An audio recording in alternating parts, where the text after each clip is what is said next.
നമുക്ക് ഈസി ആയിട്ട് പോകാൻ പറ്റും. ടിക്കറ്റ് എടുക്കാൻ പോകും. ശ്രീലങ്കയ്ക്കൊക്കെ 20,000 ഉള്ളിൽ ടിക്കറ്റ് ഉള്ളൂ പോകാനും വരാനും. ചില സമയം 12,000 കാണാറുണ്ട്. 12,000 പോകാനും വരാനും ടിക്കറ്റൊക്കെ ചില സമയത്ത്. അപ്പോൾ അത്ര നമ്മൾ പൈസ അല്ല, നമുക്ക് മനസ്സുണ്ടെങ്കിൽ നമുക്ക് നോക്കി മോണിറ്റർ, അല്ലെങ്കിൽ നമ്മളെ ട്രാവൽ ഏജൻസിനെ അപ്രോച്ച് ചെയ്ത് കഴിഞ്ഞാൽ അവർ നോക്കിയിട്ട് ചെറിയ എമൗണ്ടിന് നമുക്ക് സെറ്റാക്കി കൊടുക്കാൻ പറ്റും. പക്ഷെ അവിടെ എല്ലാം നാച്ചുറലാണ്, ഒന്നും മാൻമെയ്ഡ് ഇല്ല. ഇപ്പം നമ്മൾ ചെറിയ സ്റ്റെപ്പ് കയറണമെങ്കിൽ ആ സ്റ്റെപ്പ് അവർ വുഡിനെ കൊണ്ട് എന്തെങ്കിലും ചെയ്യിക്കും, അല്ലാതെ സിമെൻറ്റ് കൊണ്ടും അവരുണ്ടാക്കുന്നതല്ല. വുഡ് നാച്ചുറലായിട്ട് തന്നെ ചെയ്യുമല്ലോ. പറ്റുന്ന സമയത്തല്ല എനിക്ക് ട്രാവൽ ചെയ്യാൻ പറ്റുള്ളൂ. ഇപ്പോൾ ഞാൻ നല്ല ഹെൽത്തി ആണ്, ആ സമയത്ത് എനിക്ക് ട്രാവൽ ചെയ്യാം. ഇപ്പം ഞാൻ പെട്ടെന്നൊരു എനിക്ക് ട്രാവൽ ചെയ്യാൻ ദൈവം സഹിച്ച് നല്ലതാവട്ടെ, എന്നാലും നമുക്ക് ട്രാവൽ ചെയ്യാൻ പറ്റാത്തൊരവസ്ഥ പല ആൾക്കാരും. നെക്സ്റ്റ് 2 രാജ്യങ്ങൾ എനിക്ക് തോന്നുന്നു യൂറോപ്യൻ രാജ്യങ്ങൾ പറഞ്ഞിട്ടില്ല. തുർക്കി ആൾക്കാർ, ബാലി ആൾക്കാർ കുറെ സെർച്ച് ചെയ്യുന്നതാണ്. ഇതിന്റെയൊക്കെ റേറ്റും പരിപാടി. നമുക്കിപ്പോ ഏറ്റവും ബഡ്ജറ്റ് ആയിട്ട് 50,000 താഴെ വരുന്നത് ഇതൊക്കെയാണ്. പിന്നെ നമുക്ക് ശ്രീലങ്ക എന്ന് പറഞ്ഞ ഡെസ്റ്റിനേഷൻ ഉണ്ട്, അത് നമുക്ക് കേരളം പോലെ തന്നെയാണ്. അത് നമുക്ക് 50,000 ആ റേഞ്ചിൽ ഒതുക്കാവുന്നതാണ്. പിന്നെ ഇപ്പൊ മലേഷ്യ ഫ്രീ വിസയാണ്. ഇപ്പം അണ്ടിൽ ഡിസംബർ വരെയാണ്. ഇപ്പം അണ്ടിൽ ഡിസംബർ ഫ്രീ വിസയാണ്. അപ്പൊ അതും നമ്മൾ 50,000 താഴെ നമുക്ക് പോകാൻ മലേഷ്യ. നമ്മുടെ ഇവിടുത്തെ നമുക്ക് അവിടെ ചെയ്യുന്നുള്ള വിസ പ്രോസസ്സും പേപ്പർ വർക്ക് ഉൾപ്പെടെയുള്ള റേറ്റ്. ഇത് മാൽദീവ്സിൽ ഫ്രീ വിസയാണ്. ഇപ്പൊ തായ്ലൻഡിലും ഇപ്പൊ നമ്മുടെ കസ്റ്റമേഴ്സ് ചിലപ്പോൾ ഫ്രീ വിസയാണ്, ഫീസ് ഇല്ല. അത് മാറും, ഇപ്പൊ വീഡിയോ ഇറങ്ങുമ്പോൾ ചിലപ്പോൾ അത് മാറുമെന്ന് അറിയില്ല. ഇപ്പൊ കറന്റ്ലി നമുക്ക് ഫ്രീ വിസയാണ്. അതായത് മാൽദീവ്സിൽ വർഷങ്ങളായിട്ട് ഫ്രീ വിസയാണ്. മലേഷ്യയിൽ ഇപ്പൊ ഡിസംബർ വരെ ഫ്രീ വിസയാണ്. നമുക്ക് വിസ ഒന്നും വേണ്ട, ജസ്റ്റ് നമ്മൾ പോയാൽ മതി, ജസ്റ്റ് സ്റ്റാമ്പ് ചെയ്തു, അങ്ങനെ വളരെ ഈസിയാണ്. ഇപ്പൊ തായ്ലൻഡിൽ പോയ കസ്റ്റമേഴ്സ് അവരുടെ ഫോട്ടോ പോലും വേണ്ട, ഒന്നും ജസ്റ്റ് സ്റ്റാമ്പ് ചെയ്ത് പോയി, വളരെ ഈസി. ക്രാബിയിൽ അപ്പൊ വളരെ ഈസി ആയിട്ടാണ് ഇപ്പൊ പോകുന്നത്. ശ്രീലങ്ക ആണെങ്കിലും ഇന്ത്യൻസിന് ഫ്രീ വിസയാണ്. അത് മാറും ചിലപ്പോൾ. മുമ്പ് $25 ആയിരുന്നു ഉണ്ടായത്. ഇപ്പോൾ ടൂറിസം പ്രൊമോട്ട് ചെയ്യുന്ന എല്ലാ രാജ്യങ്ങളും ടൂറിസം പ്രൊമോട്ട് ചെയ്യുന്നതുകൊണ്ട് ഫ്രീ വിസയാണ്. അപ്പൊ നമുക്ക് ഈസി ആയിട്ട് പോകാൻ പറ്റും. ടിക്കറ്റ് എടുക്കാൻ പോകും. ശ്രീലങ്കയ്ക്കൊക്കെ 20,000 ഉള്ളിൽ ടിക്കറ്റ് ഉള്ളൂ പോകാനും വരാനും. ചില സമയം 12,000 കാണാറുണ്ട്. 12,000 പോകാനും വരാനും ടിക്കറ്റൊക്കെ ചില സമയത്തൊക്കെ. അപ്പൊ അത്ര നമ്മൾ പൈസ അല്ല, നമുക്ക് മനസ്സുണ്ടെങ്കിൽ നമുക്ക് നോക്കി മോണിറ്റർ, അല്ലെങ്കിൽ നമ്മളെ ട്രാവൽ ഏജൻസിനെ അപ്രോച്ച് ചെയ്ത് കഴിഞ്ഞാൽ അവർ നോക്കിയിട്ട് ചെറിയ എമൗണ്ടിന് നമുക്ക് സെറ്റാക്കി കൊടുക്കാൻ പറ്റും. അപ്പൊ ഈ 50 എന്നുള്ളത് അതിലും 50 അതിനും താഴും. 50 40 ആവും ചിലപ്പോൾ. പിന്നെ ആൾക്കാർ കൂടുന്നതനുസരിച്ച് നമുക്ക് കുറക്കാനും പറ്റും. നമുക്ക് ഒരു വണ്ടിയിൽ ചിലപ്പം നമ്മൾ അനിമോൺസിനെ കൊണ്ട് ഒരു വണ്ടിയിൽ 2 പേര് പ്രൈവറ്റ് ആയിരിക്കും കൊണ്ടുപോകാം. ചിലപ്പോൾ ആ വണ്ടി 4-5 സീറ്റ് ഉണ്ടാവും. അപ്പൊ നമ്മൾ 2 കപ്പിൾ അല്ലെങ്കിൽ 3 കപ്പിൾ കൊണ്ടുപോകുമ്പോൾ ഭയങ്കര റേറ്റ് കുറയും. അങ്ങനെയുണ്ട്. അപ്പം അതാണ്. പിന്നെ ബാലി എന്ന് പറഞ്ഞത്, ബാലി എന്ന് പറഞ്ഞാൽ എന്തായാലും കണ്ടിരിക്കുന്ന ഒരു സ്ഥലമാണ്. ഞാൻ ബാലി ഒരുപാട് ദിവസം ഞാൻ താമസിച്ചു ബാലിയിൽ. ഞാൻ എൻ്റെ കൂടെ കസ്റ്റമേഴ്സ് ഉണ്ടായിരുന്നു. കസ്റ്റമേഴ്സ് വന്ന് അവർ തിരിച്ചു പോയ ശേഷം ഞാൻ വീണ്ടും കുറെ ഞാൻ അവിടെ താമസിച്ചു. അപ്പോൾ അത് ഒരു വല്ലാത്തൊരു എക്സ്പീരിയൻസ് ആയിരുന്നു ബാലി എന്ന് വെച്ചാൽ അവിടെ എല്ലാം നാച്ചുറലാണ്, ഒന്നും മാൻമെയ്ഡ് ഇല്ല. ഇപ്പം നമ്മൾ ചെറിയ സ്റ്റെപ്പ് കയറണമെങ്കിൽ ആ സ്റ്റെപ്പ് അവർ വുഡിനെ കൊണ്ട് എന്തെങ്കിലും ചെയ്യിക്കും, അല്ലാതെ സിമെന്റ് കൊണ്ടും അവരുണ്ടാക്കുന്നതല്ല. വുഡ് നാച്ചുറൽ ആയിട്ട് തന്നെ ചെയ്യുമല്ലോ. ന്യൂസാ പിന്നീട് ഐലൻഡ് എന്ന് പറഞ്ഞിട്ടുണ്ട്. അത് നമ്മുടെ ബാലിയിൽ നിന്ന് ന്യൂസാ പിന്നീട് ഐലൻഡിലേക്ക് ബോട്ട് വഴി പോകണം.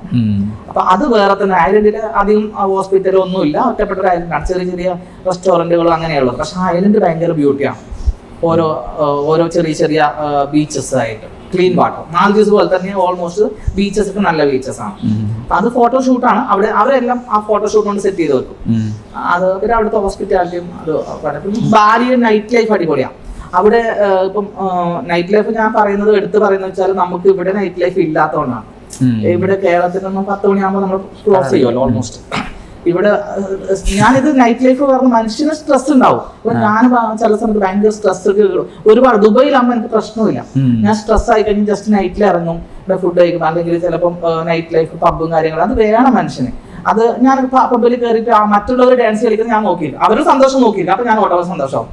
ഇവിടെ ഞാൻ വന്നിട്ടിപ്പോ എനിക്ക് ഭയങ്കര കുറച്ച് നാളായിട്ട് ഭയങ്കര സ്ട്രെസ്സാണ്. പല ബിസിനസ് കാര്യത്തിലാണെങ്കിലും പേഴ്സണൽ കാര്യത്തിൽ ചിലപ്പോൾ സ്ട്രെസ് വരും. അത് നമുക്ക് ഒഴിവാക്കാൻ പറ്റുന്നില്ല. അറിയില്ല, ഞാനിവിടെ ജസ്റ്റ് വണ്ടി ഡ്രൈവ് ചെയ്ത് എത്രയോ നാളുകൾ ഇങ്ങനെ മറൈൻ ഡ്രൈവ് ജസ്റ്റ് ഇങ്ങനെ 10 മണി 9 പോകുമ്പോഴും സൈലന്റ് ആണ്. ചിലപ്പോൾ ഏതെങ്കിലും തട്ടുകടയിൽ പോയി ചായ കുടിക്കും. പക്ഷെ ആൾക്കാരൊന്നും നമ്മൾ സംസാരിക്കില്ല അധികം. അവിടെയൊക്കെ ആണെങ്കിൽ നമ്മൾ ആൾക്കാരിങ്ങനെ സംസാരിക്കണം, അങ്ങോട്ടും ഇങ്ങോട്ടും കമ്പനി ആവും. നൈറ്റ് ലൈഫ് ഞാൻ പറഞ്ഞത് സ്ട്രെസ് റിലീസ് ഒരു മെഡിസിൻ ആണല്ലോ, ഒരു മെഡിസിൻ പോലെ അതൊരു സ്ട്രെസ് റിലീസ് ആണുണ്ട്. അപ്പോൾ ഞാൻ ബാലിയില് കണ്ട ഒരു നൈറ്റ് ലൈഫ് എന്ന് പറഞ്ഞാൽ അറ്റ്ലസ് പബ് എന്ന് പറഞ്ഞൊരു പബ്ബുണ്ട്. അത് ഫിൻ പബ് ഉണ്ട്, അറ്റ്ലസ് പബ് ഉണ്ട്. അപ്പൊ അതിൽ അറ്റ്ലസ് വലിയൊരു മോള് പോലെയാണ്. അത്രക്കും വലിയ പബ് സെറ്റപ്പ് ആയിട്ട് ആൾക്കാർ അവിടെ വന്നു ഡ്രിങ്ക്സ് അടിച്ചു. അവിടെ പൂളുണ്ട്, പൂള് കുളിക്കാം, പിന്നെ സ്മോക്ക് ചെയ്യുന്നവർക്ക് സ്മോക്ക് ചെയ്യാം, അവർക്ക് എന്താണ് ആഗ്രഹം അത് സ്മോക്ക് ചെയ്യാം, കുളിക്കാം, പിന്നെ നല്ല DJ മ്യൂസിക്, അതായത് ഫുള്ള് റിലേസ് 100% ഹാപ്പി ആയിട്ട് അവർ ഫുൾ ഹെൽത്തി ആയിട്ട് അവർക്ക് പുറത്തു വരാം. ഞാൻ ആൽക്കഹോൾ കഴിക്കാറില്ല അധികം. അപ്പം ഞാൻ പക്ഷെ ഇവരൊക്കെ സന്തോഷം കാണുമ്പോൾ നമുക്ക് സന്തോഷം അങ്ങനെയാണ്. പിന്നെ അവരെ DJ ഡാൻസ് കളിക്കും, നമുക്ക് ഡാൻസ് കളിക്കാനൊന്നും അറിയില്ല, എന്നാലും അവർ കളിക്കുമ്പോൾ ചിലപ്പോൾ അറിയാതെ മനസ്സിൽ ഡാൻസ് ഇങ്ങനെ വന്നു പോകും. ആ ഒരു സന്തോഷിക്കുന്ന ആൾക്കാരെ കൂടെ നിൽക്കുമ്പോൾ നമുക്ക് കൂടുതൽ സന്തോഷം അതാണ്. അപ്പൊ ടെൻഷൻ അടിക്കുന്നവർക്ക് ചിലപ്പോൾ ടെൻഷൻ നമ്മൾ വീണ്ടും ടെൻഷൻ ആവും. അപ്പൊ ആ ഒരു ഇതിനോടായിട്ട് ഞാൻ അധികം അവിടേക്ക് പോകും. പിന്നെ ഫുഡ് ഫിന്നിൽ അടിപൊളി ഫുഡാണ്. ഫുഡ് ബീച്ച് സൈഡിലെ ഒരു ഹോട്ടൽ ഫിന്നാണ് ഡൈനിങ് ഉള്ള. അപ്പൊ അവിടെ അത് ഭയങ്കരമാണ്. അത് പൂളില് വെള്ളത്തിനുള്ള ഒരു പൂളൊക്കെ സെറ്റ് ചെയ്ത് അവിടെ നമ്മൾ ഇരുന്ന് ഫുഡൊക്കെ കൊണ്ടുവരും. കുറച്ച് ലക്ഷറി ആണ്, പക്ഷെ എന്നാലും എക്സ്പീരിയൻസ് ആണ്. പിന്നെ നമുക്ക് ഓരോ സോഫയൊക്കെ നമുക്ക് ബുക്ക് ചെയ്യാൻ പറ്റും, VIPs അങ്ങനെ. അത് ഭയങ്കര എക്സ്പീരിയൻസ് ആണ്. പിന്നെ ലൈറ്റിങ് അവർ കൊടുക്കുന്നതും ബീച്ച് സൈഡാണ്. ബീച്ചിലെ തിരമാലകൾക്ക് ഓരോ ലൈറ്റ് കൊടുക്കും. അപ്പൊ തിരമാല ഇങ്ങനെ പൊങ്ങി വരുന്നത് ആ ലൈറ്റോട് ഭയങ്കര കാണാൻ ഭംഗിയായിരിക്കും. ചെറിയ ചെറിയ സംഭവങ്ങൾ ശ്രദ്ധിച്ചിട്ട് നമ്മുടെ മൈൻഡിലേക്ക് അത് എങ്ങനെയെങ്കിലും റിലാക്സ് ചെയ്യിപ്പിക്കും അത് കണ്ടിട്ട്. പിന്നെ ചെറിയ ലൈറ്റ് മ്യൂസിക്കും ഇവിടെയൊക്കെ നമ്മള് ചിലപ്പോൾ മ്യൂസിക് ഒക്കെ കുറവായിരിക്കും. ചിലപ്പോൾ അത് മ്യൂസിക് ഒക്കെ ഉണ്ടെങ്കിൽ നമ്മൾ ഓട്ടോമാറ്റിക്കലി റിലാക്സ് ആവും. യൂറോപ്പിലെ പബ്ബാണെങ്കിലും റെസ്റ്റോറന്റ് ആണെങ്കിലും കണ്ടിന്യൂസ് മ്യൂസിക് ഇട്ടുണ്ടാവും. സോ ഈവനിങ് ഒക്കെ ഭയങ്കര നമുക്ക് കളറിലാണെങ്കിലും ലൈറ്റിംഗിലാണെങ്കിലും ഭയങ്കര ഒരു ഫീൽ. നമ്മൾ ആ സ്ട്രീറ്റ് നടന്നപ്പോൾ തന്നെ നമ്മൾ റിലാക്സ് ആയി, ഫുൾ മൈൻഡ് ഫ്രീ ആണ്. ഞാൻ ട്രാവൽ ചെയ്യും, ഞാൻ ആക്ച്വലി ട്രാവൽ ചെയ്യുന്ന എനിക്ക് എന്തെങ്കിലും ടെൻഷൻ വരുമ്പോൾ ഞാൻ ട്രാവൽ ചെയ്യും. അതെ അതെ അതെ അതെ എന്റെ അങ്ങനെയാണ്. ഞാനിപ്പോ ഗൾഫിൽ നിന്ന് ഇപ്പൊ ജോർജിയ കഴിഞ്ഞ 30 ഞാൻ ഇപ്പൊ കഴിഞ്ഞ 2 weeks ബാക്ക് ഞാൻ ജോർജിയയിലായിരുന്നു. അപ്പം 29 മെയ് 29 ആ സമയത്തൊക്കെ ജോർജിയയിലായിരുന്നു. അപ്പൊ അത് എനിക്ക് ഭയങ്കര ഒരു സ്ട്രെസ് വന്നപ്പോൾ ഞാൻ എന്തായാലും അവിടെ നിന്ന് ടിക്കറ്റ് എടുത്ത് പോയി. കാരണം UAE-ലുള്ളവർക്ക് ജോർജിയയിൽ പോകാൻ വേണ്ടിയിട്ട് വിസ ഓണറായാണ്, UAE റെസിഡൻസ് ആണ് ഞാൻ. അപ്പം അവിടുന്ന് നമുക്ക് UAE എമിറേറ്റ്സ് ഐഡി കാണിച്ചു കഴിഞ്ഞാൽ ജോർജിയയിൽ വിസ ഓണറയിലാണ്. അപ്പൊ ഞാൻ എന്റെ സെയിം ഡേ തന്നെയാണ് ഞാൻ ടിക്കറ്റ് ഇഷ്യൂ ചെയ്തത്. അപ്പൊ ഫ്ലൈറ്റിൽ എത്തുമെന്നുള്ള ഞാൻ ആ സമയത്ത് ബാർബർ ഷോപ്പിൽ മുടിയൊക്കെ സെറ്റ് ചെയ്യുന്നുണ്ടായിരുന്നു. അപ്പോഴേക്ക് ഫ്ലൈറ്റ് ടൈമായി. പെട്ടെന്ന് എന്റെ ഫ്രണ്ട് ടൈം ആയതുകൊണ്ട് വേഗം ഞാൻ ജസ്റ്റ് ഒരു 10 minutes before body closing 10 minutes before എത്തിയത്. അന്ന് തന്നെയാണ് ഇഷ്യൂ ചെയ്തത്. അപ്പൊ എങ്ങനെയെങ്കിലും ഒന്ന് റിലാക്സ് ചെയ്യണം. അപ്പൊ ഒരു ട്രിപ്പ് ആണ്. അപ്പൊ നമ്മൾ ഓരോ മൂമെന്റ്സ് നമ്മുടെ ഡിഫറെന്റ് സീനറി ആണല്ലോ. നമ്മൾ അവിടെ ഇറങ്ങി പിന്നെ അടുത്ത കാണുന്ന മൂമെന്റ്സ് നമ്മൾ പ്രതീക്ഷിക്കാത്ത ഒരുപാട് സീനറികൾ ഇങ്ങനെ മുമ്പിലൂടെ കടന്നു പോകും. അപ്പൊ നമ്മൾ ഫുള്ള് സിനിമ കാണുന്ന പോലെ തന്നെ നമ്മൾ മനസ്സിങ്ങനെ മാറി മാറി നല്ല റിലാക്സ് ചെയ്ത് നല്ലൊരു കാമായിട്ട് കിട്ടും. അതുകൊണ്ടാണ് ഞാൻ അബുദാബിയിൽ ഇപ്പം എനിക്ക് റിലാക്സ് ആവും. പക്ഷെ പുറത്ത് വേറെ സ്ഥലത്ത് പോകുമ്പോൾ വീണ്ടും നമ്മൾ കാണാത്ത സ്ഥലങ്ങൾ പോകുമ്പോൾ വീണ്ടും റിലാക്സ് ആവും, നമ്മൾ റിലാക്സ് ആവും. പിന്നെ അത് കസ്റ്റമേഴ്സിനോട് പറഞ്ഞു കൊടുക്കാൻ പറ്റും. എക്സ്പീരിയൻസ് ഡിഫറെന്റ് ആവും. നമ്മൾക്ക് പറ്റുന്ന സമയത്തല്ല ഇപ്പൊ ട്രാവൽ ചെയ്യാൻ പറ്റുള്ളൂ. ഇപ്പൊ ഞാൻ നല്ല ഹെൽത്തി ആണ്, ആ സമയത്ത് എനിക്ക് ട്രാവൽ ചെയ്യാം. ഇപ്പൊ ഞാൻ പെട്ടെന്നൊരു എനിക്ക് ട്രാവൽ ചെയ്യാൻ ദൈവം സഹിച്ച് നല്ലതാവട്ടെ, എന്നാലും നമുക്ക് ട്രാവൽ ചെയ്യാൻ പറ്റാത്തൊരവസ്ഥ പല ആൾക്കാരും ചിലപ്പോൾ കടന്നു പോകുന്നുണ്ട്. നാളത്തെ സിറ്റുവേഷൻ എന്തെങ്കിലും അസുഖങ്ങൾ വരും, അപ്പൊ ഏജ് കൂടും, അപ്പൊ നമുക്ക് ട്രാവൽ ചെയ്യാൻ പറ്റില്ല. നമ്മൾ എന്നാണോ ഹാപ്പി അല്ലെങ്കിൽ എന്നാണോ നമ്മൾ മെന്റലി ഹെൽത്ത് ഫിസിക്കലി ഹെൽത്ത് ആവുമ്പോഴേ നമുക്ക് ട്രാവൽ ചെയ്യാൻ പറ്റുള്ളൂ. അപ്പൊ നമുക്ക് നല്ല ടൈമിൽ നമ്മൾ ട്രാവൽ ചെയ്യണം. അപ്പൊ ആ ഒരു ടൈം നമ്മൾക്ക് ഉണ്ടോ, നമ്മൾ പൈസ നോക്കരുത്, നമ്മൾ ട്രാവൽ ചെയ്യണം. പിന്നെ നമുക്ക് പൈസ ഉണ്ടാവും, ചിലപ്പോൾ നമുക്ക് ട്രാവൽ ചെയ്യാനുള്ള ഹെൽത്ത് ഉണ്ടാവില്ല, നമുക്ക് മെന്റലി നമ്മൾ ചിലപ്പോൾ സ്ട്രെസ്ഡ് ആയിരിക്കും, നമുക്ക് പോകാൻ പറ്റില്ല. അപ്പം നമ്മൾ ഈ ലോകത്ത് നമ്മൾ വലുതായി പതുക്കെ വലുതായി ഇപ്പൊ നമുക്ക് നടക്കാൻ പറ്റുന്ന സമയത്ത് നമ്മൾ ആ ട്രാവൽ ചെയ്യണം. വേറെ രാജ്യത്ത്, നമ്മുടെ ഇന്ത്യ മാത്രമല്ല, വിദേശത്ത് ഒരുപാട് നല്ല നല്ല സ്ഥലങ്ങളുണ്ട്, നല്ല നല്ല ആളുകളുണ്ട്, നമ്മളെ റെസ്പെക്ട് ചെയ്യുന്ന ആൾക്കാരുണ്ട്, റെസ്പെക്ട് ചെയ്യാത്ത ആൾക്കാരുണ്ട്. എന്നാലും അവരുടെ കാര്യങ്ങൾ ഒരുപാട് ഒരു വലിയൊരു ബുക്ക് വായിക്കുന്ന പോലെയാണ് എനിക്ക് ട്രാവൽ ചെയ്ത് വന്നിട്ട് എനിക്ക് കിട്ടുന്നത്. അത്രയ്ക്ക് എക്സ്പീരിയൻസ് ആണ്. ഇപ്പൊ ഞാൻ ജോർജിയയിൽ പോയി കഴിഞ്ഞാൽ ജോർജിയയിൽ ലോക്കൽ ആളുകളെ മുമ്പിൽ അവിടെ അവർ സംസാരിച്ചു, അവിടുത്തെ കുറേ ആൾക്കാർ പോലീസ് ഓഫീസറില്ല, അവര് വൈകുന്നേരം അവരൊക്കെ നമ്മൾ നോർമലാണ്, അവര് ജോലി കഴിഞ്ഞ് വന്ന് സംസാരിക്കുമ്പോൾ ഞാൻ വീഡിയോസ് ഇടാറുണ്ട് അധികം. അപ്പൊ അവിടുത്തെ ആൾക്കാരോട് സംസാരിച്ചു, അവിടുത്തെ പബ്ബുകളാണെങ്കിൽ പബ്ബിൽ പോകും, അവിടുത്തെ ബിസിനസ്സുകാരോട് സംസാരിക്കും. പിന്നെ ഞാൻ പോയി കഴിഞ്ഞാൽ എല്ലാ രാജ്യത്ത് പോയി കഴിഞ്ഞാലും അവിടുത്തെ ഹോട്ടൽ ഇൻസ്പെക്ഷൻ എന്നൊരു സംഭവമുണ്ട്. അവിടെ എല്ലാ വലിയ വലിയ ഹോട്ടലുകളൊക്കെ ഞാൻ പോയി ഇൻസ്പെക്ഷൻ ചെയ്യും. അപ്പൊ നമുക്ക് ജോർജിയയിൽ ടീമുണ്ട്, നമ്മുടെ ട്രാവൽ ഏജൻസിയായിട്ട് ഡീൽ ചെയ്യുന്ന ടീമുകളുണ്ട്. അപ്പൊ അവര് നമ്മളെ കണക്ട് ചെയ്യിപ്പിക്കും ആ ഹോട്ടൽസിലേക്ക്, അല്ലെങ്കിൽ എൻ്റർ ചെയ്യാൻ പറ്റില്ല നമ്മൾ. അപ്പൊ ആ ഹോട്ടലിൽ പോയി അവിടുത്തെ റൂമുകൾ കാണും, ജോർജിയൻ ഞാൻ എൻ്റെ അധികം ഞാൻ എൻ്റെ സെൽഫായിട്ട് ഞാൻ എൻജോയ് ചെയ്യും. അത് അല്ലാതെ ഞാൻ ബിസിനസ് ആയിട്ട് ഓരോ ഹോട്ടലുകൾ ഇൻസ്പെക്ഷൻ ചെയ്യും. അപ്പൊ അവിടുത്തെ വലിയ വലിയ ഹോട്ടൽ ഒരു 5-6 ഹോട്ടലുകൾ ഞാൻ അത് ഇൻസ്പെക്ഷൻ ചെയ്തു. എന്നിട്ട് അതിന്റെ റൂമുകൾ അവിടുത്തെ എങ്ങനെയാണോ ഹണിമൂണേഴ്സിന് പറ്റുന്നതാണോ, അല്ല കുട്ടികളെ കൊണ്ടുപോകുമ്പോൾ 2 റൂം അറ്റാച്ച്ഡ് ആയിട്ട് ഇന്റർ കണക്ടിങ് ആണോ, അതിന്റെ വ്യൂ എങ്ങനെയായിരിക്കും, അവർക്ക് ഈ വ്യൂ ഇന്ന ആൾക്കാർക്ക് ഇന്ന വ്യൂ കൊടുക്കാൻ പറ്റും, അതൊക്കെ നോക്കി നമ്മൾ മനസ്സിലാക്കിയിട്ട് അതിന് ആ ഒരു ഹോട്ടലിന് ജഡ്ജ് ചെയ്യും. അതുപോലെ തന്നെ ബഡ്ജറ്റ് അനുസരിച്ച് മാറ്റും അതിനെ. പിന്നെ അതുപോലെ 4 സ്റ്റാർ ഉണ്ടാവും. 4 സ്റ്റാർ തന്നെ 3-4 കാറ്റഗറി ഉണ്ടാവും. പിന്നെ നോക്കും ഫുഡ് ഒരു പ്രശ്നമാണ്. എല്ലാവരും പറയും എനിക്ക് ട്രാവൽ ചെയ്യുമ്പോൾ ഭയങ്കര ബുദ്ധിമുട്ടാണ്, കാരണം എനിക്ക് നമ്മുടെ ഫുഡ് കഴിക്കാൻ പറ്റുള്ളൂ, ഫുഡ് എനിക്ക് വേറെ കഴിച്ചു കഴിഞ്ഞാൽ ഭയങ്കര ബുദ്ധിമുട്ടാണ്, അല്ലെങ്കിൽ അമ്മ ഉണ്ടാക്കിയിരുന്ന ഭക്ഷണം മാത്രമേ കഴിക്കാൻ പറ്റുള്ളൂ, അല്ലെങ്കിൽ വൈഫ് ഉണ്ടാക്കിയാൽ കഴിക്കാൻ പറ്റുള്ളൂ, അവിടെ ഒന്നും കിട്ടില്ല. അപ്പൊ നമ്മൾ ഇന്ത്യൻ ഫുഡ്, ഇപ്പൊ ജോർജിയയിൽ പോയി കഴിഞ്ഞാൽ നമുക്ക് ഇന്ത്യൻ ഫുഡ് വേണം. അപ്പൊ എല്ലാ യൂറോപ്യൻ ലുക്ക് ആണല്ലോ അവിടെ, വെസ്റ്റേൺ സൈഡാണ്. അപ്പൊ ഫുഡ് ഒരു പ്രശ്നമാണ്. അപ്പൊ ഞാൻ 5 സ്റ്റാർ ഹോട്ടലിൽ നല്ല ഒരു ഇഡ്ഡലി കിട്ടുന്ന ഹോട്ടലിൽ കിട്ടുവാണെങ്കിൽ അടിപൊളിയല്ലേ. അപ്പൊ അതും ഞാൻ കണ്ടുപിടിച്ചു. അവസാനം അതും കണ്ടുപിടിച്ചു. അത് മലയാളി ഒരാളുടെ ഹോട്ടൽ അവിടെ ഉണ്ട് അവിടെ. അപ്പം അത് കണ്ടുപിടിച്ചു. പിന്നെ അതെ, എത്തിച്ചാൽ മതി. അപ്പൊ അതുപോലെ നമ്മുടെ സാധാരണ റെസ്റ്റോറന്റുകൾ മലയാളികളുണ്ട്. കട്ടൻ ചായ വേണോ, നമ്മുടെ നാടൻ രീതിയിലെ ഫുഡ് വേണോ, എല്ലാം കിട്ടും. അപ്പൊ അത് കണ്ടുപിടിച്ചു അവിടെ. അപ്പൊ എനിക്കത് ഈസിയായി മലയാളികൾക്ക് ഫുഡിന് പ്രശ്നമുള്ളവർക്ക് അവിടെ കൊണ്ടുപോവാം. അപ്പൊ അത് നമ്മൾ ഞാൻ കുറെ ദിവസം, അത് പെട്ടെന്ന് ഒരു 3 days 4 days പോയി വരുന്നതല്ലാതെ ഞാൻ കുറെ നാളുകൾ ആ രാജ്യത്ത് താമസിക്കും. പോയി കഴിഞ്ഞാൽ ചിലപ്പോൾ 1-2 ദിവസം ഞാൻ വെറുതെ ഇരിക്കും. ചിലപ്പോൾ നമ്മുടെ വർക്കും കാര്യങ്ങളൊക്കെ ഒരു വർക്ക് കണ്ടുപിടി ചെയ്തു വരും. പക്ഷെ എന്നാലും വെറുതെ പോകും. പക്ഷെ എന്നാലും നമുക്കത് നമ്മുടെ എക്സ്പീരിയൻസ് ചെയ്തിട്ട് നമുക്ക് നല്ല ട്രൂ ആയിട്ടുള്ള ഇൻഫർമേഷൻസ് നമ്മുടെ കസ്റ്റമേഴ്സിന് കൊടുക്കാൻ പറ്റും. നമ്മൾ ആദ്യം കുറച്ച് റിസ്ക് ഉണ്ട്. അതുപോലെ ഞാൻ നൈറ്റ് ലൈഫ് ഒക്കെ അവിടുത്തെ നൈറ്റിൽ നടന്നു കഴിഞ്ഞാൽ എന്താവും എന്ന് ഞാൻ നോക്കും. അപ്പം ഞാൻ ആദ്യം ചിലപ്പോൾ 2 മണി 3 മണിക്ക് ചുമ്മാ നടക്കും, ആരും കാണത്തില്ല. പക്ഷെ എനിക്ക് എന്തെങ്കിലും പ്രശ്നമാവും, ആരും അറ്റാക്ക് ചെയ്യുമോ, ആരെങ്കിലും സാധനങ്ങൾ മൊബൈലൊക്കെ എടുത്ത് പോവോ, ഞാൻ നോക്കില്ല. ഞാൻ ഇങ്ങനെ നടന്നു നോക്കി എക്സ്പീരിയൻസ് ചെയ്യും. അങ്ങനെ എന്തെങ്കിലും പ്രശ്നമുണ്ട് കസ്റ്റമറോട് പറയും നൈറ്റിൽ നടക്കരുത്, അതിനുവേണ്ടി ഞാൻ പോകും. പക്ഷെ ഇതുവരെ ഒന്നും കുഴപ്പമൊന്നുമില്ല. അപ്പൊ അവരൊക്കെ കൊണ്ട് അവർ ചോദിച്ചു കഴിഞ്ഞാൽ ഇത് സേഫ് അല്ല എന്ന് പറയാൻ ഒരു ഇതാണ്. ഞാൻ ഒറ്റയ്ക്ക് പോകുന്നതുകൊണ്ട് എനിക്ക് കുഴപ്പം വരില്ല. എന്തായാലും എന്റെ മൊബൈൽ പോകും, പേഴ്സ് പോകും, പാസ്പോർട്ട് ചിലപ്പോൾ റൂമിൽ വെക്കും. കുറച്ച് സാധനം നഷ്ടപ്പെടും. എന്നാലും അത് ഒരുപാട് ട്രാവൽ അതെ നമ്മളെ വിശ്വസിച്ചാണ് അവർ തീർച്ചയായിട്ടും പോകുന്നത്. അപ്പൊ അവർ പോകുമ്പോഴേക്കും നമ്മുടെ അടുത്ത ഹോട്ടലിൽ കൺഫർമേഷൻ ഉണ്ടോ, അവിടെ വണ്ടിക്കാർ കറക്റ്റ് ടൈമിൽ വരുമോ, പിന്നെ ഹോട്ടലിൽ പോകുമ്പോൾ റൂം ഡെക്കറേറ്റ് ചെയ്യും. ഹണിമൂണ് പോകുമ്പോൾ അവർക്ക് റൂം ബെഡ് ഡെക്കറേറ്റ് ചെയ്യണം മസ്റ്റായിട്ട്. അപ്പൊ അവര് പോകുമ്പോൾ നമ്മൾ ബെഡ് ഒക്കെ നല്ല അടിപൊളി റൊമാൻറ്റിക്, ആ റൂമിൽ എത്തുമ്പോൾ തന്നെ അവർ ഫീൽ റൊമാൻറ്റിക് ആവാം. അപ്പൊ നമ്മൾ റൊമാൻറ്റിക് എല്ലാം മൂഡൊക്കെ ക്രിയേറ്റ് ചെയ്യും.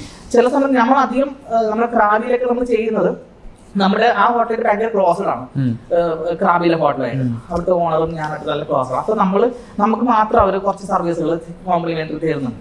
നമ്മൾ ഈ കസ്റ്റമേഴ്സ് പോകുമ്പോൾ തന്നെ അവര് ഫോട്ടോസ് ഒക്കെ നമുക്ക് കിട്ടും. ഇൻസ്റ്റഗ്രാമിലൊക്കെ നമ്മൾ ഫോളോ ചെയ്ത് ഫോട്ടോസ് ഒക്കെ കിട്ടും. ആ ഫോട്ടോസ് നമ്മൾ ഡിസൈൻ ചെയ്തിട്ട് നമ്മൾ അവരെ ടിവിയിലൊക്കെ വെക്കും. അവര് ഡോർ തുറന്ന് നോക്കുമ്പോൾ അവരെ ടിവിയിൽ അവരുടെ ഫോട്ടോ കംഫർട്ടബിൾ ആയി. നമ്മുടെ വീട്, നമ്മുടെ ഫോട്ടോസ്, വെഡിങ് ഫോട്ടോസ് ഒക്കെ അവർക്ക് ഹാപ്പി ഹണിമൂൺ, ഹോളിഡേസ് ഒക്കെ എഴുതി വെക്കും.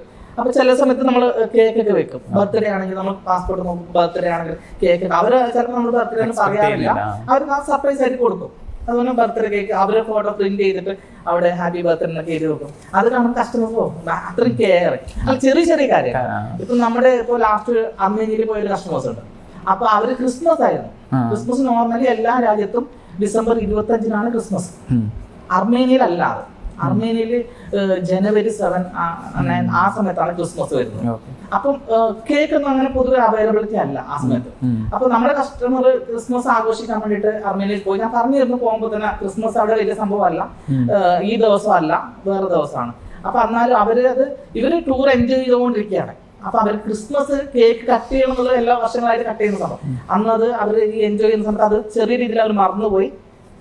പക്ഷെ നമ്മള് അവര് റൂമിലെത്തി ടെൻഷൻ അടിച്ചിട്ട് ഇവര് ക്രിസ്മസ് കേക്ക് കട്ട് ചെയ്തില്ലല്ലോ പറഞ്ഞിട്ട് ടെൻഷൻ അടിച്ച് തന്നെയാണ്. അപ്പൊ നമ്മൾ അവരുടെ റൂം തുറക്കുമ്പോൾ തന്നെ ക്രിസ്മസ് കേക്ക് അവിടെ നമ്മൾ സെറ്റ് ചെയ്യും. റൂമിൽ റൂമിൽ കിട്ടുള്ളൂ, നമ്മൾ ആക്സസ് ഉണ്ട്. അപ്പം നമ്മള് അവര് തുറക്കുമ്പോൾ തന്നെ അവര് photos full family photos print ചെയ്ത് വെച്ച് കേക്ക് ഒക്കെ വലിയ അടിപൊളിയാക്കി വെച്ച് ഹാപ്പി ക്രിസ്മസ് സംഭവം വെച്ച് അവരതിൽ ഫ്ലാറ്റ്.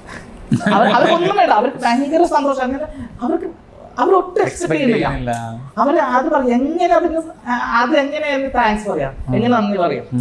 അത് ആ ചെറിയ സാധനമായിരിക്കും, നമുക്ക് ചെറിയ എഫേർട്ടേ ഉള്ളൂ അത്. പക്ഷെ എന്നാൽ അവരുടെ ആ സമയത്ത് തന്നെ അത് അത്രയും കെയർ ചെയ്ത് കൊടുക്കുമ്പോൾ അവർക്ക് ഭയങ്കര സന്തോഷം. അതെ അതെ അതെ. അതുപോലെ നമ്മൾ ഓരോ ആൾക്കാർ പോകുമ്പോഴും ഇപ്പം ബ്ലോഗ് അറിയാം, അപ്പം bloggers simply my style only അവർ പോകുമ്പോഴാണ് നമ്മൾ ബെഡ് ഡെക്കറേഷൻ കുറെ സാധനം അവർ പ്രതീക്ഷിക്കുന്നത്, അത് കാണുമ്പോൾ അവരുടെ എക്സ്പ്രഷൻ ഭയങ്കര വ്യത്യാസമായിരുന്നു. അതുപോലെ സാനിയ പോകുമ്പോൾ നമ്മൾ എല്ലാം ബെഡ് ഡെക്കറേഷൻ ഒക്കെ ചെയ്തിരുന്നു. അപ്പം അത് പ്രതീക്ഷിക്കുന്നില്ല ചില സ്ഥലത്ത് അവർ പ്രതീക്ഷിക്കാതെ നമ്മൾ അങ്ങനെ കൊടുക്കുമ്പോൾ അവർക്ക് ഭയങ്കര ഹാപ്പി ആവും. എങ്ങനെയും അവരെ ഹാപ്പി ആക്കുക എന്നുള്ളതാണ്. ചിലത് ചെറിയ ചെറിയ സാധനം ചെയ്യുമ്പോഴും ചിലപ്പോൾ ഹാപ്പി ആവും. അങ്ങനെ നമുക്ക് ഇതല്ലാണ്ട് നമുക്ക് യൂറോപ്യൻ കൺട്രീസിലുണ്ട്. അപ്പൊ അതിന്റെ ഒരു ഡീറ്റെയിൽസ് ഒന്ന് തരാമോ? യൂറോപ്പ് എന്ന് പറയുമ്പോൾ നമുക്ക് എനിക്ക് തോന്നുന്നു ഇവിടേക്ക് എല്ലാവർക്കും യൂറോപ്പ് നമുക്ക് ഇനി ഈ അടുത്ത ജന്മത്തിലാണ് നമുക്ക് പോവാം എന്നുള്ളതാണ് അധികം ആളുകളും. ഇനിയിപ്പോ യൂറോപ്പ് എന്ന് ഭയങ്കര ഫോർമാലിറ്റീസ് കൂടുതൽ എന്നൊക്കെയാണ് ആളുകൾ തെറ്റിദ്ധരിക്കുന്നത് നോർമലി യൂറോപ്പ്. പക്ഷെ യൂറോപ്പ് അങ്ങനെ ഒരു പ്രശ്നമില്ല, സംഭവമല്ല. നമുക്ക് യൂറോപ്പ് ഇന്ത്യയിൽ നിന്ന് പോവുകയാണെങ്കിൽ നമുക്ക് ITR വേണമെന്നുണ്ട്, 3 years ITR വേണം. അതുപോലെ നമുക്ക് ഹോട്ടൽ വൗച്ചർ വേണം, ടിക്കറ്റ്സ് വേണം, പിന്നെ 6 months ബാങ്ക് സ്റ്റേറ്റ്മെന്റ് കുറച്ച് സ്ട്രോങ് വേണം. ഒത്തിരി വേണമെന്നില്ല, 2 ലക്ഷം 3 ലക്ഷത്തിന്റെ ഉള്ളിലാണെങ്കിലും അത് കാണിക്കാൻ വേണ്ടിട്ട് വേണം. അത് ട്രാവൽ പർപ്പസിന് കൊടുത്താൽ ഈ സാധനങ്ങളൊക്കെ അപ്പോൾ അത് നമ്മൾ വിസ എടുക്കുന്ന സമയത്ത് നമുക്ക് നമ്മുടെ സ്റ്റേറ്റ്മെന്റിൽ 6 months കാണണം. അതാണ് അവർ ഈ ഇന്ന ആള് പോയി തിരിച്ചു വരുമോ എന്നുള്ളതാണ് അവർ നോക്കുന്നത്. പിന്നെ അവർ 6 months ബാങ്ക് സ്റ്റേറ്റ്മെന്റ് കണ്ടിന്യൂസ് ആണോ, അയാളുടെ നല്ല ജോലി ഉണ്ടോ. അവർക്ക് ഇടുന്ന ഒരാൾ പോയി അവിടെ അവര് സ്റ്റെക്കായി അവർ തിരിച്ചു വരാതിരിക്കാൻ അവർക്ക് ബുദ്ധിമുട്ടാവും. അല്ലെങ്കിൽ അവിടെ അവര് വിസയൊന്നുമില്ലാതെ ജോലി ചെയ്ത് കഴിഞ്ഞാൽ അവർക്ക് അത് ബുദ്ധിമുട്ടാവും. അതിന് വേണ്ടിയിട്ട് അവർ സേഫ്റ്റിക്ക് വേണ്ടിയിട്ട് നോക്കുന്നേ ഉള്ളൂ. നമ്മൾ നല്ല രീതിയിൽ പോയി നമുക്ക് ട്രാവൽ ചെയ്ത് തിരിച്ചു വരുന്ന ഒരു ബാക്ക്ഗ്രൗണ്ട് ഉണ്ടോ എന്ന് നോക്കും. അത് മുമ്പ് ഏതെങ്കിലും രാജ്യത്ത് ട്രാവൽ ചെയ്തിട്ടുണ്ടോ, ഒരു 3 years ഒരു 3 രാജ്യം കവർ ചെയ്തിട്ടുണ്ടെങ്കിൽ അവർക്ക് വിസ കിട്ടും. വിസക്ക് കോസ്റ്റ് ഓൾമോസ്റ്റ് 7,220 നിയർലി അവിടെ പേ ചെയ്യേണ്ടതാണ് ഇന്ത്യൻ. അത് യൂറോനനുസരിച്ച് മാറി വരും. 8,000 താഴെയാണ് വിസയുടെ കോസ്റ്റ് വരുന്നത്, അത്രേ വരുന്നുള്ളൂ യൂറോപ്പ് വിസയ്ക്ക്. അത് കിട്ടിക്കഴിഞ്ഞാൽ നമുക്ക് യൂറോപ്പിൽ പോവാം. അതുപോലെ ടർക്കി ഇപ്പോൾ തിരിച്ചു വരുന്ന സമയത്ത് ടർക്കിയിൽ ഇറങ്ങാൻ പറ്റും. യൂറോപ്പ് വിസയുടെ കുറെ ഗുണങ്ങളുണ്ട്. യൂറോപ്പ് വിസയുടെ അറൈവൽസ് കുറെ സ്ഥലത്ത് കിട്ടും. അത് വളരെ അത്ര 8,000 യൂറോപ്പ് വിസ കിട്ടും. നമ്മുടെ ബാങ്ക് സ്റ്റേറ്റ്മെന്റ് പ്രോപ്പർ ആവുക, പ്രോപ്പറായിട്ട് IT ചെയ്യാം 3 years, അത് എന്തെങ്കിലും കിട്ടും. അത് നമുക്ക് നമ്മളെ ഒരു അവകാശം പോലെയാണ് ഈ വിസ എടുക്കുക എന്നുള്ളത്. വിസ നമുക്ക് കിട്ടും അത്ര ഡോക്യുമെന്റ്സ് നമ്മൾ പ്രോപ്പർ ആണെങ്കിൽ, ട്രാവൽ ഹിസ്റ്ററി കുറച്ചുണ്ടെങ്കിൽ. പിന്നെ യൂറോപ്പിൽ പോകുന്ന ചെലവുകൾ വളരെ കുറവാണ്. നമുക്കൊരു $1,000 ഉണ്ടെങ്കിൽ യൂറോപ്പിൽ നമുക്ക് 6 countries കവർ ചെയ്യാൻ പറ്റും. അങ്ങനത്തെ പാക്കേജുകളുണ്ട്. വെറും $1,000, അതായത് 85,000 രൂപ. 85,000 രൂപ ഉണ്ടെങ്കിൽ നമുക്ക് 6 countries പാക്കേജ് ഉണ്ടാവും. അതിൽ പോളണ്ട്, ജർമ്മനി, ഓസ്ട്രിയ, സ്വിറ്റ്സർലാൻഡ്, അങ്ങനെ മറ്റേ ഇറ്റലിയിൽ ലാസ്റ്റ് ആവും. നമുക്ക് ഗ്രൂപ്പ് ടൂർ ആണ്. നമുക്ക് ഇവിടെ നിന്നുള്ള ഗ്രൂപ്പ് ടൂർ അല്ല, അവിടെ നിന്നുള്ള ഒരു ഗ്രൂപ്പ് ടൂർ ആണ്. നമ്മൾ ഇവിടെ നിന്നാണ് ജോയിൻ ചെയ്യുന്നത്, അവിടെ നിന്നുള്ള ഗ്രൂപ്പ് ടൂർ. അവിടെ നിന്ന് ജോയിൻ ചെയ്ത് 6 country കറങ്ങിയിട്ട് നമ്മൾ ഇറ്റലിയിൽ സ്റ്റോപ്പ് ചെയ്യും. ഇറ്റലിയിൽ നിന്ന് നേരെ ഇങ്ങോട്ട് വരാം. അപ്പം വളരെ റേറ്റ് കുറവാണ്. അപ്പൊ നമ്മൾ വിസ 8,000 അടുത്ത് വിസയും നമുക്കൊരു 85,000 അടുത്ത് നമുക്ക് അവിടുത്തെ ട്രാൻസ്പോർട്ടേഷൻ, പിന്നെ ഒരു 40,000 രൂപ മാക്സിമം വരും നമുക്ക് ടിക്കറ്റ്സിന്. മാക്സിമം 40,000 വരുള്ളൂ. ചില സമയത്ത് ഓഫർ ഒക്കെ കിട്ടും. അപ്പോൾ 1,20,000 ഒരു 1,50,000 ഉണ്ടെങ്കിൽ നമുക്ക് അടിപൊളിയായിട്ട് ഒരു 6 രാജ്യം കവർ ചെയ്ത് തരാം. യൂറോപ്പിൽ 6 രാജ്യം കവർ ചെയ്ത് തരാം 1,50,000 ഉണ്ടെങ്കിൽ. അത് നമുക്ക് ഒരു രാജ്യം കവർ ചെയ്യണമെങ്കിലും തന്നെ ഓൾമോസ്റ്റ് 1,20,000 വരും. സോ നമ്മൾ ബഡ്ജറ്റായിട്ട് 2 രാജ്യം ഏഷ്യയിൽ നമ്മൾ പോവുകയാണെങ്കിൽ ആ ഒരു എമൗണ്ട് മതി നമുക്ക് 2 രാജ്യത്തിന് യൂറോപ്പ് പോകാം. അപ്പൊ നമുക്ക് ഫണ്ട് വെച്ച് നോക്കുമ്പോൾ വളരെ കുറവാണ്, റേറ്റ് കുറവാണ്. എല്ലാവർക്കും ട്രാവൽ ചെയ്യാൻ പറ്റും. പക്ഷെ അതിനേക്കാളും കുറഞ്ഞ് ട്രാവൽ ചെയ്യാനുള്ള ഓപ്ഷൻസ് ഉണ്ട് നമ്മുടെ അടുത്ത്. നമ്മൾ വിളിച്ച് നമ്മൾ പറഞ്ഞു കൊടുക്കും. സതീഷ് ഇനിയിപ്പോ ഫ്യൂച്ചറിലേക്ക് ഈ നമ്മുടെ ഈ പ്രസ്ഥാനം എങ്ങനെ കൊണ്ടുപോകാനാണ് ഉദ്ദേശിക്കുന്നത്? നമ്മുടെ ഫ്യൂച്ചർ നമ്മുടെ ലക്ഷ്യം എന്ന് വെച്ചാൽ ഏറ്റവും millions of travel love story ഉണ്ടാക്കുക, റീൽസ് ഉണ്ടാക്കുക എന്നുള്ളത്. അത് എത്രത്തോളം നമ്മളെ ട്രാവൽ ചെയ്ത് ഹാപ്പി എന്ന് പറയുന്നു, അത് മില്യൺസ് വരെ എത്തിക്കുക എന്നുള്ളതാണ് നമ്മുടെ എൻ്റെ ഒരു ആഗ്രഹം. എല്ലാവരും പോയി അടിപൊളിയായിട്ട് ട്രാവൽ ചെയ്ത് ഭയങ്കര എക്സ്പീരിയൻസ് ആയി എൻജോയ് ചെയ്തു ഭയങ്കര ഹാപ്പിയാണ്. അപ്പോൾ അത്രയും ആൾക്കാരിലേക്ക് നമുക്ക് ട്രാവൽ ചെയ്തിട്ട് അവരെ ഹാപ്പി ആക്കുക എന്നുള്ളതാണ്. ഹാപ്പി ആക്കുക എന്നുള്ളത് ചെറിയ കാര്യമല്ലല്ലോ. ഒരാൾ ഹാപ്പി ആയിട്ട് അവർ ഹാപ്പിയാന്ന് പറയണമെങ്കിൽ ഭയങ്കര കാര്യമാണ്. ചിലവര് ഹാപ്പി ആണെന്ന് പറയില്ല, അത് പറയിപ്പിക്കണം. ഹാപ്പി ആയെങ്കിൽ അവർ പറയണം. അത് ട്രാവൽ ചെയ്ത് 100% ഹാപ്പി ആയി ഉടനെ പറയും ഭയങ്കര ഹാപ്പിയാണ്. അങ്ങനെ അതാണ് എന്റെ ഇത്. പിന്നെ അതോടൊപ്പം ഞാനും എൻജോയ് ചെയ്ത് ട്രാവൽ ചെയ്തു. ഇപ്പൊ നമ്മൾ എത്രത്തോളം അവർക്ക് നമ്മൾ ഒരു സ്ഥലത്ത് നമ്മൾ ട്രാവലിംഗ് കൊടുക്കുന്നോ, ഇപ്പൊ എക്സാമ്പിൾ ഇപ്പൊ ഒരു യൂറോപ്പിൽ അങ്ങനെ പൊതുവെ അവർ ഹോട്ടൽ കോംപ്ലിമെന്ററി കൊടുക്കുന്നത് കുറവാണ്, പക്ഷെ കമ്പനികൾ കൊടുക്കും. ഇപ്പൊ ഞാൻ യൂറോപ്പിൽ പോയതൊക്കെ 2 പ്രാവശ്യം യൂറോപ്പിൽ എനിക്ക് കോംപ്ലിമെന്ററി കിട്ടിയിട്ടാണ് 15 ദിവസം. അതും അവിടുത്തെ യൂറോപ്പിലെ ഒരു കമ്പനി, സ്വിറ്റ്സർലാൻഡ് ഓസ്ട്രിയ ആണെങ്കിലും എനിക്കത് കോംപ്ലിമെന്ററി ആണ് അവർ തന്നത്. കാരണം ഞാൻ ഒരുപാട് സെല്ല് ചെയ്തു അവർക്ക്. അപ്പൊ ഒരുപാട് നമ്മൾ ആ ഹോട്ടലും ആ കമ്പനികളും ആ ട്രാൻസ്പോർട്ടേഷൻ സെല്ല് ചെയ്യുമ്പോൾ അവർ നമ്മളെ വിളിക്കും അവരുടെ ടൂറിന്ന് എക്സ്പീരിയൻസ് ചെയ്യാൻ വേണ്ടിയിട്ട്. അതുപോലെ UK ഞാൻ പോയത് UK, സ്കോട്ട്ലാൻഡ്, വെയിൽസ് ആണെങ്കിലും എന്നെ അവർ വിളിച്ചു. ഞാൻ അത് ഒരുപാട് സെല്ല് ചെയ്തു അവരുടെ കമ്പനിയുടെ ആ പ്രോഡക്റ്റ് ഞാൻ സെല്ല് ചെയ്തു. അപ്പൊ നമ്മൾ കസ്റ്റമേഴ്സിന് കൊടുക്കുമ്പോഴും നമുക്ക് തിരിച്ചു കിട്ടുന്നുണ്ട്, നമുക്ക് ട്രാവലിംഗ് കിട്ടുന്നുണ്ട്. അപ്പൊ ഇത് നല്ലൊരു സംഭവമാണ്. എന്റെ കാര്യം നടക്കുന്നു, ആളുകളുടെ കാര്യം നടക്കുന്നു. അപ്പൊ എന്താണേലും ഇതൊരു നല്ലൊരു വിജയമായിട്ട് തന്നെയാണ് ഇപ്പോഴും പോകുന്നത്. ഇനിയും ഒരുപാട് ഉയരങ്ങളിലേക്ക് എത്തട്ടെ എന്ന് ആശംസയാണ്. എവിടെയെങ്കിലൊക്കെ വെച്ച് യാത്രയിൽ നമുക്കും കണ്ടുമുട്ടാം. നിർത്തുകയാണ്. Thank you so much for